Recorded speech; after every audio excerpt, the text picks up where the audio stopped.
Your AC is dying slowly, and you don't even know it. Every summer, homeowners crank the thermostat, blast the fan, and wonder why the electric bill triples anyway. Here's the shocking part. The difference between a system that lasts 20 years and one that dies in 8 usually comes down to 10 things almost no homeowner has ever heard of. Before you call another expensive repair visit, here's what HVAC technicians actually check first. Let's get into it. Secret number 10. The 2-second trick that fixes half of all "my AC won't turn on" calls. Picture this. You wake up, it's already 90 degrees inside, and your outdoor unit is dead silent. Before you panic and call a technician, walk to your electrical panel and find the breaker labeled AC. Here's the part nobody tells you. Even if it looks like it's sitting in the on position, a tripped breaker can rest exactly in the middle, looking perfectly normal. Flip it all the way off, then firmly back on. That's it. Technicians do this as literally their first move on almost every dead AC service call, and it works far more often than you'd expect. But here's the twist. If it trips again within minutes, stop. That's not a fluke. That's your system telling you something deeper is wrong, and flipping it repeatedly can actually damage the compressor. One flip to test, never more. It costs you nothing, takes 10 seconds, and can easily save you a same-day emergency call-out fee. Most homeowners assume a silent outdoor unit means an expensive repair is coming. Half the time, it just means a switch that never fully reset in the first place. Secret number 9. Your AC almost never needs a refrigerant refill, no matter what you've been told. Here's a myth that costs homeowners hundreds of dollars every year. Refrigerant isn't like water in a pool that slowly evaporates. It doesn't get consumed as your system runs. It's sealed in a closed loop, and under normal conditions, it lasts the entire lifespan of the unit. So if a technician tells you your system just needs a top off, that's not routine maintenance. That's a red flag. The only reason refrigerant levels drop is a leak somewhere in the line, and topping it off without fixing that leak just means you're paying for the same refrigerant to leak out again next season. A reliable technician traces the leak, repairs it, and only then recharges the system to the exact factory-specified amount. Because too much or too little refrigerant both hurt cooling performance. Here's the irony. Some of the most expensive AC recharges homeowners pay for are really just a slow-motion subscription to the same unfixed leak. Ask directly, did you find and repair a leak? Or are you just adding refrigerant? That one question alone can save you from paying the same bill again next July. Secret number 8. A $15 filter change can cut your cooling costs by up to 15%. According to the U.S. Department of Energy, a clogged air filter can increase your system's energy use by 5 to 15%, simply because the blower has to work harder to pull air through it. But the real damage goes further than your electric bill. When airflow gets restricted enough, the evaporator coil inside your air handler can actually freeze solid, shutting your cooling down completely in the middle of a heat wave. Most homeowners check their filter maybe once a year, if that, while a busy household with pets can clog one in a matter of weeks. Technicians check it first on almost every single service call, because it's the single most common cause of "my AC isn't cooling" complaints they see.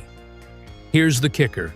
A filter rated way beyond what your system needs can backfire just as badly, choking airflow just like a dirty one would. The sweet spot for most homes is a mid-range filter, changed every 1 to 3 months. It's the cheapest, most boring fix in HVAC, and it's also the one technicians say gets ignored the most. Secret number 7. If you ever see ice building up on your AC's copper lines, do not just wait for it to melt on its own.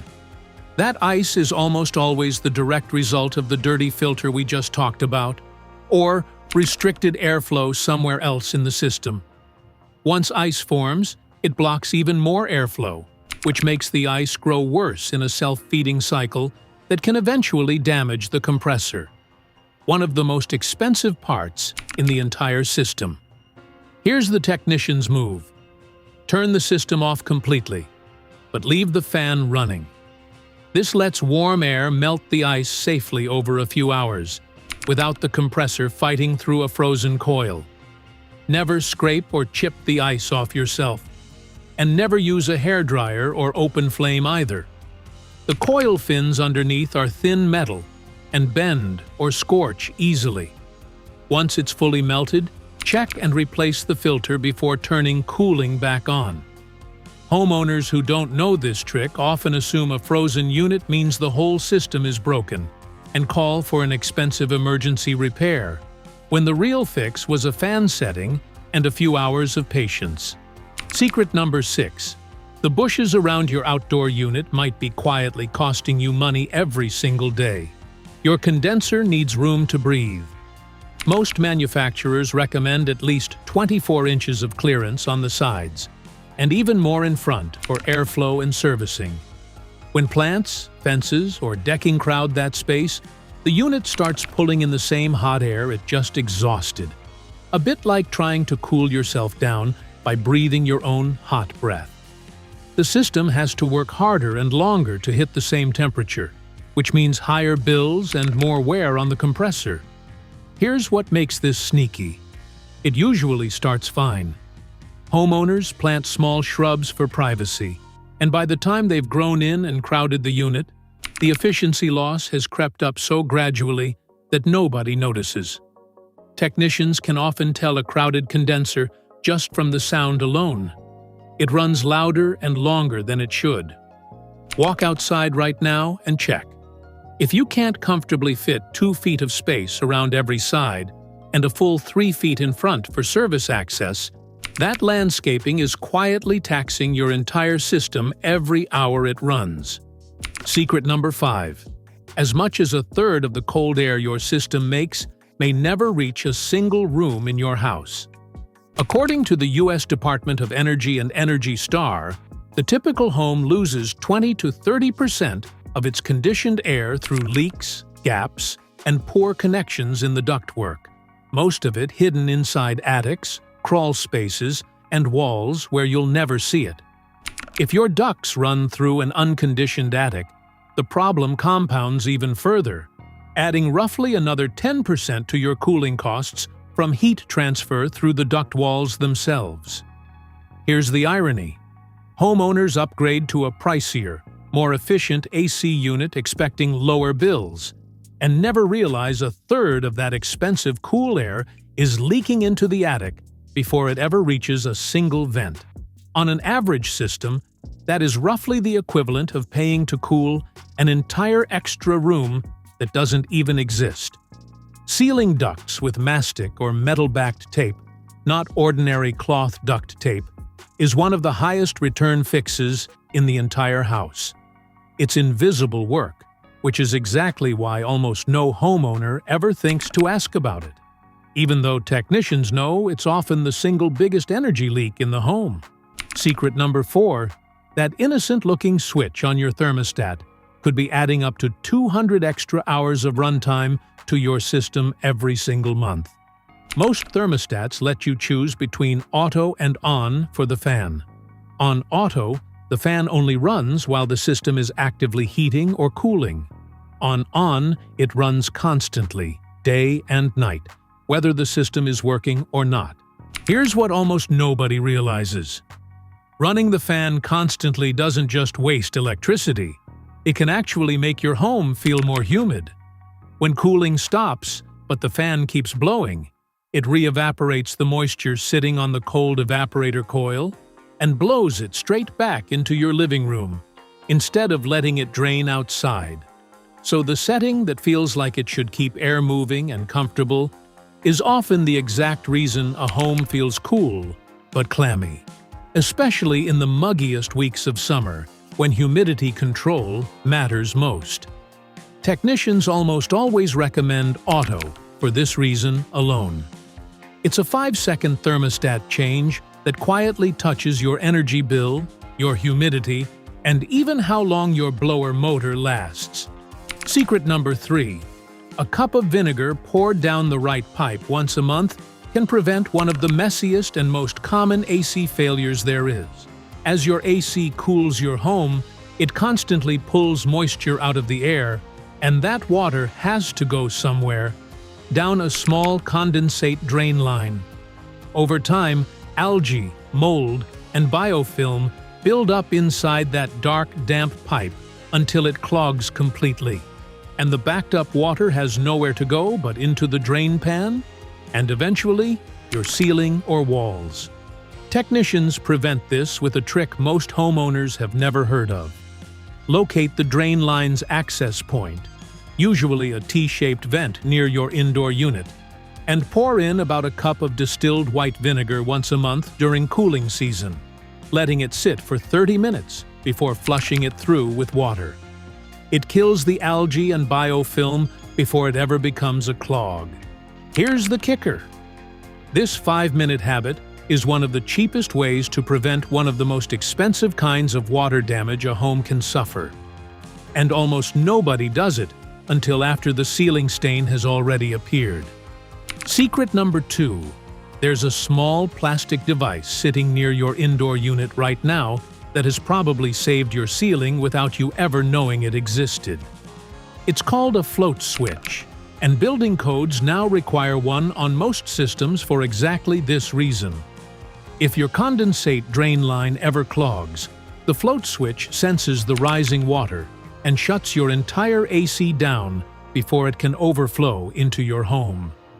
Here's the twist most homeowners never expect. When your AC randomly stops cooling on a hot day for no obvious reason, this tiny safety switch is very often the actual cause, not a broken compressor or a refrigerant leak. It did exactly its job, and it's quietly protecting your ceilings, your walls, and your flooring while doing it, often without you ever noticing it was even installed. The fix is almost always as simple as clearing the clogged drain line we just talked about, and the system starts right back up. Technicians check this switch early in almost every "My AC just stopped" call, because it's often the fastest, cheapest diagnosis in the entire visit. And most homeowners have never even heard the words float switch before today. Secret number 1. Bigger is not better. And the wrong-sized AC might be the reason your house feels cold and still uncomfortable at the same time. It sounds backwards, but a system that's too powerful for your home is often worse than one that's too weak. An oversized unit blasts your house down to temperature in just a few minutes, satisfies the thermostat, and shuts off. A pattern technicians call short cycling. The problem is that cooling the air and removing humidity are two separate jobs, and the second one takes time the system never gets. So you end up with air that reads 72 degrees on the thermostat, but still feels damp, sticky, and heavy, because the moisture never actually left the house. Homeowners respond by cranking the thermostat even lower, which only makes the short cycling worse and wears the compressor out faster. A properly sized system should run in long, steady cycles of 15 to 20 minutes, not rapid bursts of 5 or 6. And that longer runtime is exactly what gives the coil enough time to actually dry the air. If your home ever feels cold but clammy at the same time, the size of the unit, not the temperature setting, is very often the real hidden culprit. Which secret surprised you most? Drop it below and subscribe. Your AC and your wallet will thank you.